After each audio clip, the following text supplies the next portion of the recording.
দীর্ঘ ৯ মাসের এক যাত্রা শেষ হলো এক মায়ের। অবশেষে শতারূপা বাবুর মা হলেন। মা এবং বাবু দুজনেই সুস্থ আছে। সকলেই শতারূপা এবং তার বাবুর জন্য দোয়া করবেন এবং বাবুকে দেখে মাশাআল্লাহ বলবেন। শতারূপা তার ডেলিভারির আগে যাওয়ার আগে কিন্তু অনেক বেশি ভেঙে পড়েছিলেন। বারবার একটা কথাই বলেছিলেন, কেন জানি আমার আজকে সবথেকে বেশি ভয় করছে। এত ভয় আমার আগে কখনো করেনি। কেন হঠাৎ মনে হচ্ছে? আমি কি সুস্থভাবে ফিরে আসতে পারবো? সকলে আমার জন্য দোয়া করবেন। বারবার আমার প্রিয় মানুষগুলোর কথা আমার মনে পড়ছে। তাদের স্মৃতি, তাদের সুখের মুহূর্তগুলো আমার চোখে ভাসছে।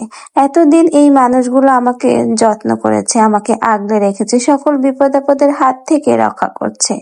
আজকে তাদের জন্য এত বেশি কষ্ট লাগছে, আমি বলে বোঝাতে পারবো না।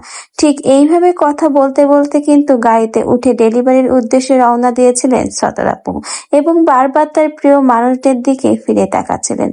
সে কিন্তু ডেলিভারির আগেই অনেক বেশি ভেঙে পড়েছিলেন। অবশেষে এক মায়ের যুদ্ধ জয় হলো।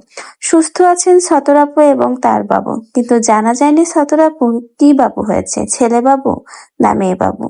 তো যা হোক, দোয়া করবেন সকলে শতারূপা এবং তার বাবু যেন সুস্থ থাকে এবং আবারও সুস্থ সালামতে তাদের সুন্দর সংসারে ফিরে আসতে পারে।